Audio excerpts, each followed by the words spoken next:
Hello students, welcome back. तो आज का जो हमारा टॉपिक है वो है डायबिटीज मिलिएटस और आज हम इस चीज को डिस्कस करेंगे और ये बहुत इंपॉर्टेंट टॉपिक है एनिमल फिजियोलॉजी का और ये अक्सर पूछा जाता है लॉन्ग में 13, 15 और 20 मार्क्स में। अगर लॉन्ग में नहीं आएगा तो शॉर्ट में तो डेफिनेटली आएगा, तो उसको स्किप मत करना। तो स्टार्ट करते हैं। तो जनरली हम इसको डायबिटीज भी बोलते हैं, ठीक है। डायबिटीज मिलिएटस को हम डायबिटीज भी बोलते हैं। और देखो क्या चीज होती है generally, it is a metabolic disorder of proteins, carbohydrates and fats. मतलब क्या होता है कि यहाँ पे क्या होता है, ये एक मेटाबॉलिक डिसऑर्डर होता है फैट्स का, कार्बोहाइड्रेट्स का और प्रोटीन्स का, जो कि कैरेक्टराइज्ड होते हैं बाय हाइपरग्लाइसीमिया। हाइपरग्लाइसीमिया एक बहुत इंपॉर्टेंट वर्ड है। इसका मतलब क्या होता है? हाइपरग्लाइसीमिया का मतलब होता है increase in the blood sugar level, ठीक है। यही चीज होती है डायबिटीज मिलिएटस में। जनरली क्या होता है, डायबिटीज तब होती है या तो जब हमारी बॉडीज इंसुलिन प्रोड्यूस नहीं कर पा रही है, पेनक्रियाज जो है वो इंसुलिन प्रोड्यूस नहीं कर पा रहे हैं सफिशिएंट अमाउंट में, या फिर इंसुलिन प्रोड्यूस हो रहा है लेकिन हमारे बॉडी के सेल्स उसको इग्नोर कर रहे हैं या उसको प्रॉपरली रिस्पॉन्स नहीं कर रहे हैं जैसा रिस्पॉन्स उनका होना चाहिए, ठीक है। इंसुलिन एक बहुत इंपॉर्टेंट हार्मोन है जो कौन सिक्रिएट करता है? पेनक्रियाज सिक्रिएट करते हैं। और जनरली इंसुलिन रिस्पॉन्सिबल होते हैं for the uptake of glucose from the blood into the cell used for energy. यानी कि अगर हमारे ब्लड में इंसुलिन भी है, ग्लूकोज भी है, तो सेल्स क्या करेंगे? इजीली ग्लूकोज का अपटेक करते हैं और उसको यूटिलाइज करते हैं as a source of energy और अपनी वाइटल एक्टिविटीज को परफॉर्म करते हैं। बट अगर हमारी बॉडी में, हमारे ब्लड में इंसुलिन नहीं है लेकिन सिर्फ ग्लूकोज है, तो हमारे सेल्स जो हैं वो ग्लूकोज का अपटेक नहीं करेंगे, जिससे कि अल्टीमेटली एक टाइम बाद क्या होगा कि ग्लूकोज का लेवल हमारे ब्लड में बहुत ज्यादा बढ़ जाएगा, जिससे क्या होगा? हाइपरग्लाइसीमिया होगा, यानी कि increase in the blood sugar level. अभी मैं आपको इसका मैकेनिज्म एक्सप्लेन करूंगी। देखो क्या चीज है, पेनक्रियाज क्या होते हैं ये आपको पता होना चाहिए और इसको आपको मेंशन करना है अगर क्वेश्चन आया तो। सबसे पहले ये एक एंडोक्राइन एज वेल एज एक एक्सोक्राइन ग्लैंड है, यानी कि इसमें एंडोक्राइन और एक्सोक्राइन कंपोनेंट है। दूसरा क्या है कि exocrine component, endocrine component blood sugar level को रेगुलेट करता है, ब्लड शुगर को रेगुलेट करता है, और जो एक्सोक्राइन पार्ट होता है वो डाइजेशन में इन्वॉल्व रहता है। एंडोक्राइन कंपोनेंट जो होता है वहां पे बीटा सेल्स होते हैं। पेनक्रियाज इंसुलिन सिक्रीट करता है, पर पेनक्रियाज में इंसुलिन कौन सिक्रीट करता है? बीटा सेल सिक्रीट करते हैं, ठीक है। बीटा सेल्स होते हैं जो इंसुलिन को सिक्रीट करते हैं और ये हार्मोन है। और हार्मोन्स क्या होते हैं भाई? वो केमिकल सब्सटेंस होते हैं जो डिफरेंट चीजों के लिए रिस्पॉन्सिबल होते हैं, ठीक है। अब मैं आपको बताती हूँ कि इसका मैकेनिज्म क्या है। इसका मैकेनिज्म क्या है वो मैं आपको एक्सप्लेन करती हूँ। बहुत सिंपल मैकेनिज्म है, मैंने यहाँ पे मेंशन नहीं किया है क्योंकि मैं आपको अच्छे से समझाऊंगी, इसलिए मैं यहाँ पे मेंशन नहीं कर रही हूँ। आप देखो क्या है, जैसे आपकी बॉडी में होते हैं सेल्स, ये आप मैकेनिज्म में लिखोगे। आपकी बॉडी में ये है सेल्स, ठीक है, ये सेल्स हैं आपकी बॉडी में, शेप में मत जाइएगा, ये सेल्स है। यहाँ पे है आपका ब्लड स्ट्रीम, जो आपका ब्लड है पूरा, यहाँ पे हर जगह पे ब्लड प्रेजेंट है भाई, आपकी पूरी बॉडी में ब्लड प्रेजेंट होता है। ये पूरा आपका क्या है? ब्लड प्रेजेंट है, पूरा ब्लड जो है यहाँ पे प्रेजेंट है आपकी बॉडी में। अब देखो सेल है और ब्लड है। अब सेल क्या होता है? देखो हमारी बॉडी में बहुत सारे सेल्स होते हैं, like millions of cells, trillions of cells होते हैं, और हर सेल को अपनी फंक्शन परफॉर्म करने के लिए एनर्जी रिक्वायर है। अब वो एनर्जी कहाँ से आएगी? यही इसी ग्लूकोज से आएगी जो आपकी बॉडी में आता है। कैसे आता है? आप खाना खाते हो, या तो उसमें फैट्स होंगे या प्रोटीन्स होंगे या कार्बोहाइड्रेट्स होंगे, अल्टीमेटली ये सभी ग्लूकोज में कन्वर्ट हो जाते हैं और ये ग्लूकोज आपकी ब्लड स्ट्रीम में रिलीज हो जाता है और फिर आपकी बॉडी के सेल्स इसी ग्लूकोज का यूज करते हैं, इसी ग्लूकोज को अपटेक करते हैं और यूज करते हैं और फाइनली अपना फंक्शन परफॉर्म करते हैं। और एक रेगुलर इस तरीके से ग्लूकोज का लेवल भी मेंटेन रहता है आपके ब्लड में या फिर बॉडी में, और दूसरा सेल्स भी जो है कंटिन्यूअसली अपना फंक्शन परफॉर्म करते हैं। बट ये तो है नॉर्मल कंडीशन जहां पे डायबिटीज नहीं होती है, क्योंकि वहां पे क्या है? ब्लड के साथ साथ ब्लड में ग्लूकोज के साथ साथ इंसुलिन भी है। और एक चीज आपको याद रखनी है, बहुत इंपॉर्टेंट चीज है, अगर हमारे सेल्स को ग्लूकोज का अपटेक करना है और उसको यूज करना है ना, तो इंसुलिन का होना बहुत इंपॉर्टेंट है। अगर इंसुलिन होगा तभी हमारी बॉडी के सेल्स ग्लूकोज का अपटेक कर पाएंगे। लेकिन अगर इंसुलिन नहीं हुआ तो नहीं कर पाएंगे। ये थी एक कॉमन जहाँ पे नॉन डायबिटिक कंडीशन है। अब जहाँ पे क्या है कि डायबिटिक कंडीशन है, देखो डायबिटिक कंडीशन में क्या होता है मैं आपको यहाँ पे बता देती हूँ। ये जो है ना, जो ब्लू पार्टिकल्स आपको दिख रहे हैं, ये ब्लू, ये है आपके ग्लूकोज के मॉलिक्यूल, ठीक है, ये क्या है, ग्लूकोज के मॉलिक्यूल है। और यहाँ पे बात करती हूँ, ये है आपके इंसुलिन, ठीक है, ये आपका इंसुलिन है।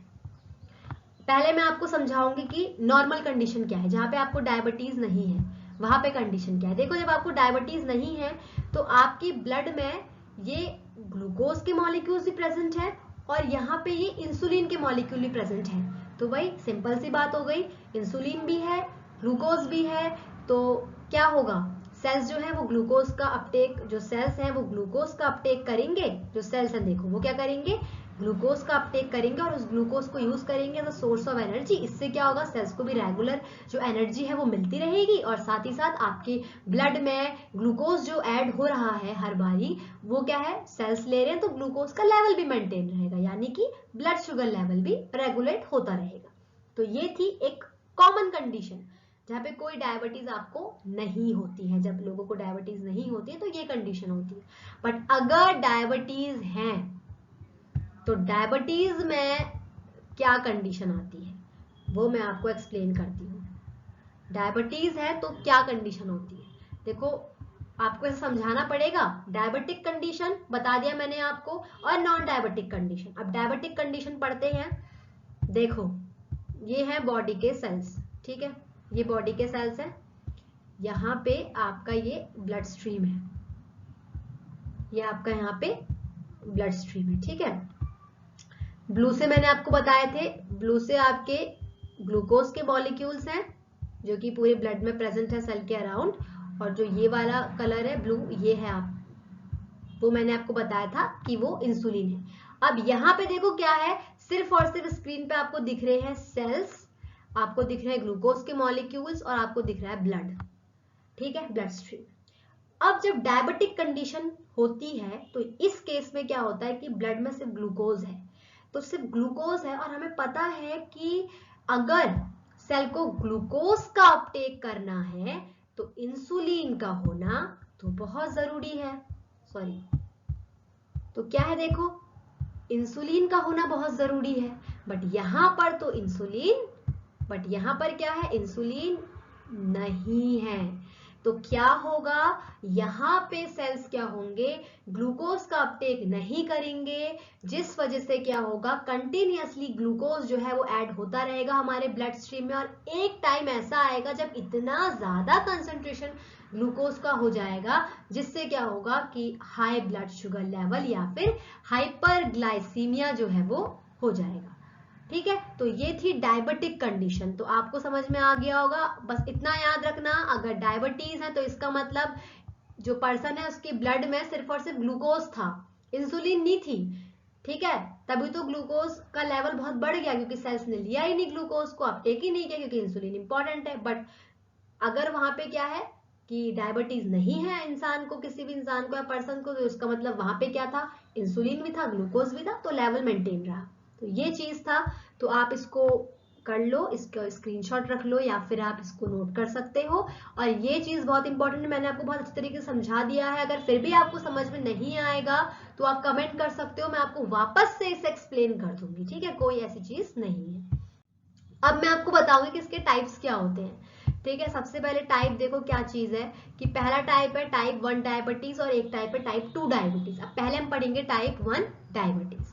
तो टाइप 1 जो डायबिटीज है उसको हम बोलते हैं इंसुलिन डिपेंडेंट डायबिटीज भी कहते हैं, या फिर हम उसको जुवेनाइल डायबिटीज भी बोलते हैं। इंसुलिन डिपेंडेंट डायबिटीज हम अब क्यों बोलते हैं, क्योंकि यहाँ पे क्या होता है कि बॉडी में इंसुलिन की प्रोडक्शन बिल्कुल भी नहीं होती है, और यहाँ पे जो हमारी बॉडी है वो किस चीज पर डिपेंड रहती है, external supply of the insulin की, बॉडी के बाहर से क्या होगा, इंसुलिन की सप्लाई होगी, ठीक है। और जुवेनाइल डायबिटीज हम इसको क्यों बोलते हैं, क्योंकि जनरली ये जो कॉमन टाइप 1 डायबिटीज एक कॉमन फॉर्म है डायबिटीज का, जो चिल्ड्रंस में और जो अडल्ट्स हैं उसमें देखने को मिलता है, इसीलिए हम इसको जुवेनाइल डायबिटीज भी कहते हैं।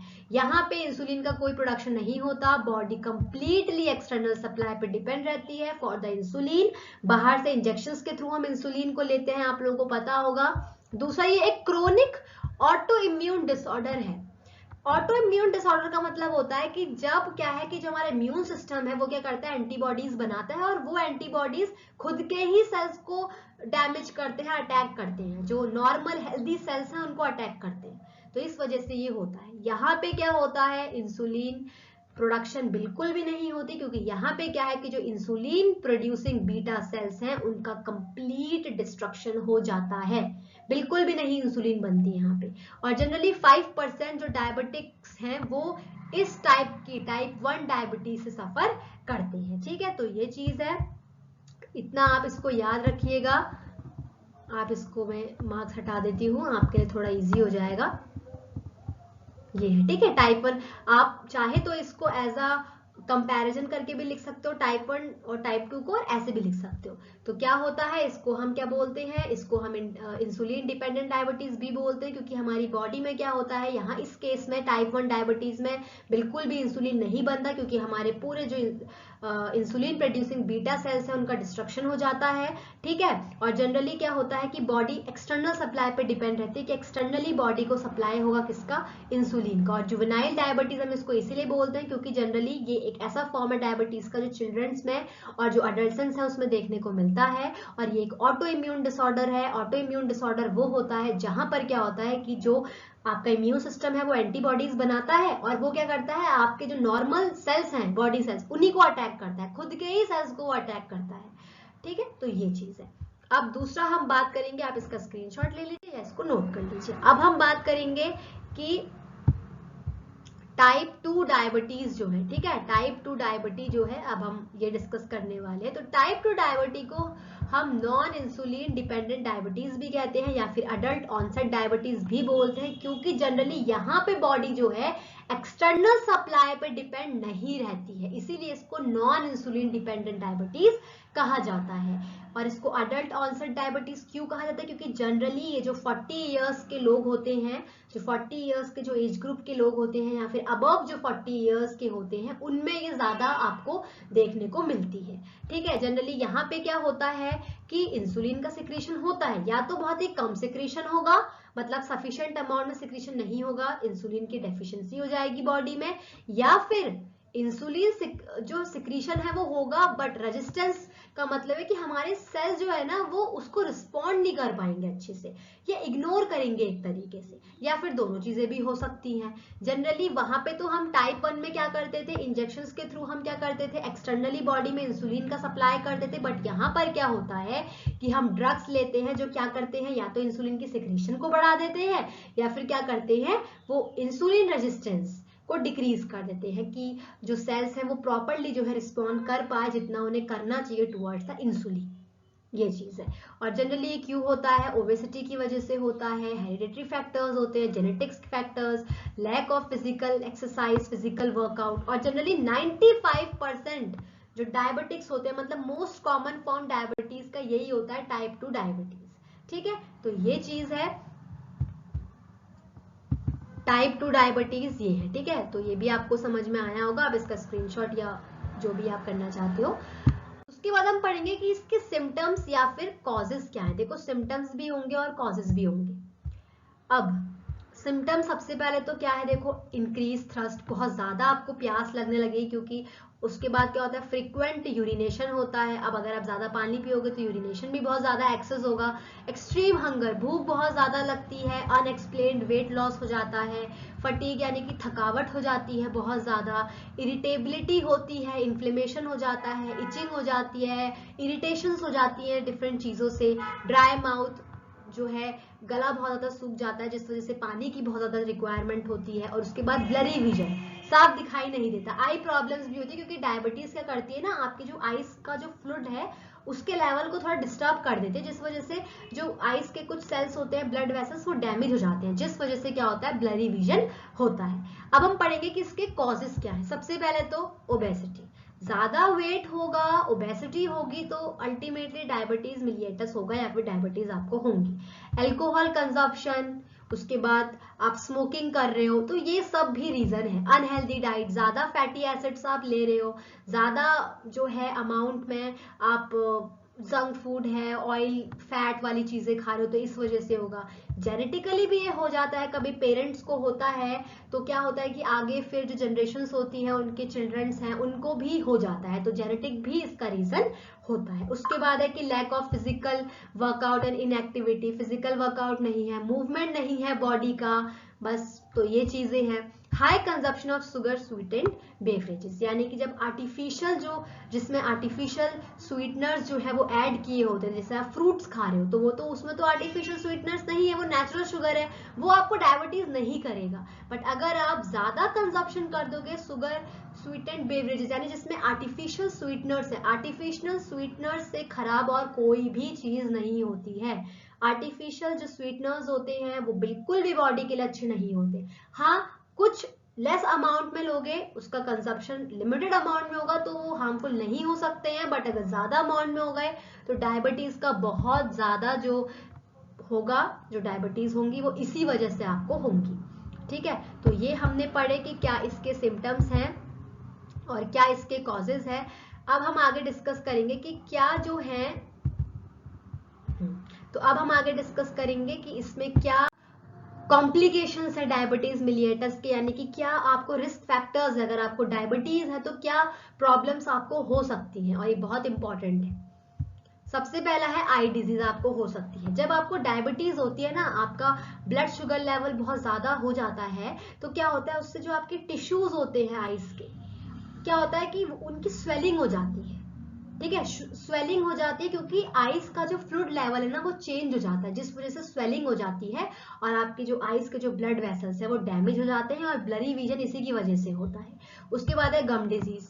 डायबिटीज की वजह से क्या होता है, हार्मफुल बैक्टीरिया आपके माउथ में जो है ग्रो करते हैं और जिससे कि प्लग जो है वो हो जाता है, येलोनेस जो है आपके टीथ में वो आ जाती है। उसके बाद है हार्ट डिजीज। डायबिटीज मिलाइटिस का सबसे बड़ा एक रिस्क फैक्टर होता है हार्ट डिजीज। स्ट्रोक्स आ जाते हैं, हार्ट अटैक आ जाता है, क्योंकि वो ब्लड वेसल्स को इफेक्ट करता है अगर हाई ब्लड शुगर लेवल हो गया तो।